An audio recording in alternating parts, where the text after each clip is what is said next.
Stop being too nice. Stop being too nice.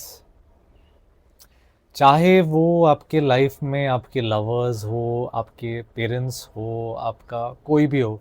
Employers हो, employees हो, अगर आप अपने लिए स्टैंड अप नहीं कर रहे, आपको कुछ चीज़ें अच्छी नहीं लग रही और आप उसके साथ जा रहे हो, बोल नहीं रहे, खड़े नहीं हो रहे अपने लिए, नहीं बोल रहे, तो एक वीकनेस है आपके अंदर और अपने आप को सफरिंग की तरफ लेकर जा रहे हो आप, क्योंकि अपने ऑथेंटिक सेल्फ को आप दबा रहे हो, क्रश कर रहे हो, ख़त्म कर रहे हो। अलेक्जेंडर लोविन, जिनकी किताब मैंने पढ़ी थी voice of the body, somatic healing पे थी, तो उन्होंने बहुत इंपॉर्टेंट चीज़ बोली थी कि अगर हमें अपना नो नहीं पता तो हमें नो नहीं कह सकते, तो हमें अपना येस नहीं पता। आपको पता नहीं आपको येस किन चीज़ों को कहना है, लाइफ में क्या चाहिए, अगर आपको पता नहीं आपको किन चीज़ों को नो करना है, वो वैल्यू सिस्टम है आपका, भाई ये नहीं चाहिए, खाना नहीं चाहिए मुझे, ये रूटीन में नहीं चाहिए मुझे, अपने लाइफ स्टाइल में ये पार्टनर में नहीं चाहिए, तो नो बोलो, तब आपको आपके येस पता है। ये आंसर है आपके लिए, मतलब अगर यही चीज़ आप वीडियो से ले सकते हो। हमारी सोसाइटी में आदमी पसंद करे जाते हैं आज के टाइम में, काफ़ी टॉक्सिक मेल बोलूँगा मैं उनको, और वो अल्फ़ा नहीं है, राइट। उनको अल्फ़ा बोलो या जो बोल लो, वो इमेच्योर मैस्कुलिनिटी है, एक जो स्ट्रेंथ की तरह दिखती है, राइट, लेकिन वो हार्म करती है, कमज़ोर को बुली करती है, टायरेंट एनर्जी है वो। लेकिन उसमें एक अच्छी है कि वो नो बोलना जानती है, वो अपने लिए स्टैंड अप लेती है, तो लोग कंफ्यूज कर लेते हैं उस एनर्जी को कभी कभी, क्योंकि हमारी सोसाइटी में इतनी डिप्रिवेशन है आज के टाइम में उन आदमियों की, तो वही हीरो किंग बन जाते हैं, क्योंकि बाकी तो सब बेटा है, सब खत्म हुए हैं, उनके पास इनर फैकल्टी नहीं अपने लिए स्टैंड होने की, नौकरी चली जाएगी, वो चला जाएगा, वो चला जाएगा, फैमिली गुस्सा हो जाएगी, तो एज हो गई उनकी, सुपरफिशियलिटी भी उन्होंने, सुपरफिशियली भी उन्होंने अक्लेम कर ली है चीज़ें, लाइफ में फॉलोअर्स आ गए हैं उनके, बट वो एक पीपल प्लीजर हैं, अपना यस नहीं जानते, सप्रेस करे जा रहे हैं अपनी बीइंग, एक प्रोजेक्ट करने अपनी नकली सेल्फ, उनको खुद तो पता नहीं है, क्योंकि उनके असली आइडिया शायद अनकॉन्शियस है, अनकॉन्शियस आपको पता ही नहीं क्या है, वो कभी कभी अनकॉन्शियस कॉन्शियस हो जाती है रैंडम सिचुएशंस में, जब पूरी तरह आप कंट्रोल खो दो अपना, मतलब वल्नरेबल सिचुएशन में, जैसे रेज आ जाता है लोगों का, डिस्ट्रॉय, मार काट करना, वो सप्रेस्ड एंगर एक होता है, जैसा हम देखते हैं कि लोग जो क्राइम कर रहे हैं आज के टाइम में, उस वर्ड का नाम नहीं लूँगा मैं, वीडियो सेंसर ना हो जाए, उसको बोलूँगा मैं जो औरतों के साथ होता है ज़्यादातर भी जब न्यूज़ सुनने, एप, राइट। तो ये आदमी को जो प्रोटेस्ट कर रहे हैं अगेंस्ट एप के, और वो खुद कर रहे हैं जाके,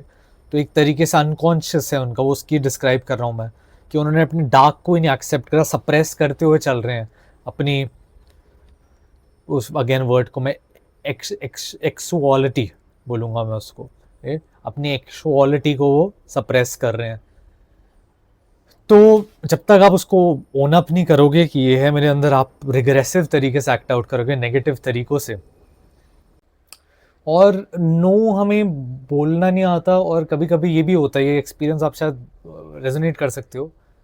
कि हम गुस्सा होते हैं लोगों में, अपने आसपास लोगों पे, कि वो हमें टेक फॉर ग्रांटेड कर रहे हैं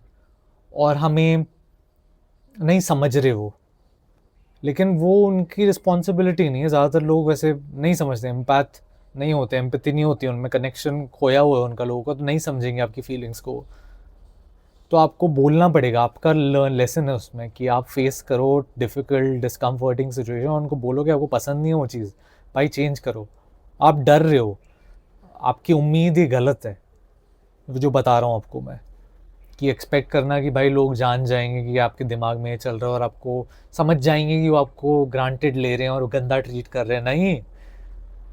कैसे, क्या एक्सपेक्ट कर रहे हो लोगों से आप, तो अपनी रिस्पॉन्सिबिलिटी लो, वरना आप सेल्फ हार्म करते रहोगे अपने आप को। मैंने भी एक्सपीरियंस करा, काफ़ी लोग जो वीडियो देख रहे हैं वो रेजोनेट कर पाएंगे। तो आपका इनडायरेक्टली बोलना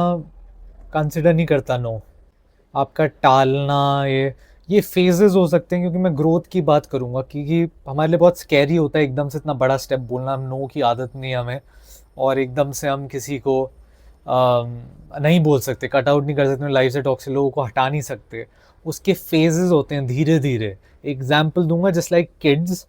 कि उनको सेफ इन्वायरमेंट फील करना पड़ता है, अपनी मदर दिख रही है तभी वो आगे जाके अपने एक स्ट्रेंजर से मिल रहे हैं, उसके पास हिम्मत हो रही है, क्योंकि उनको पता है वो वापस आ पाएंगी उस मदर के पास वापस, उस सेफ्टी पे। तो एक सेफ्टी और ग्रोथ का बार है, तो उसको आप धीरे धीरे धीरे जाना पड़ेगा आपको, एकदम से आप स्टेप नहीं ले पाओगे वो जहाँ पे आप अपना एग्जिस्टेंस थ्रेटनिंग एक्सपीरियंस करोगे। तो ये फैक्टर है। और धीरे धीरे स्टेप्स लो आप, इजी चीज़ को नो बोलो, राइट। कोई आपसे पैसे मांगने आ रहा है, आप खराब इंसान नहीं हो यार। फिर मेरे साथ कितने बार हुआ है सिचुएशन, मैं भी फील करता था ये कि भाई मैं खराब इंसान तो नहीं हूँ, गिल्ट ला रहा हूँ अपने अंदर, खराब इंसान हूँ मैं, ये हूँ, नहीं दे रहा उसको पैसे। पहाड़ में जा, नहीं देने मुझे, मैंने अपने मेहनत से कमाए हैं, भाई तू भी मेहनत कर। So that's the entire thing. या देना चाहते हो दो आप, बट किसी और प्रेशर से मत करो, राइट। नो बोलना चाहते हो बोलो नो, कि नहीं मैं उस दिन नहीं मिल सकता तुमसे, उस दिन मिलता हूँ मैं, मतलब अपने लवर डेट या किसी चीज़ के लिए। And the person would respect you more, the person who has a spine than being a pleaser. उस जने को ज़्यादा रिस्पेक्ट करते हैं लोग, और उस जने को दे टेक फॉर ग्रांटेड जो जैसे इजीली अवेलेबल है। तो नहीं बोलना सीखो यार, वरना you will suffer. That is the message of the video guys. I will be back. अगर आप कोई क्वेश्चन है, कुछ करना चाहते हो मेरे साथ, तो just write to me here. मेरे सोशल मीडिया में आप फॉलो कर सकते हो। Take care guys, all the best, and I will try to see you soon again. Bye.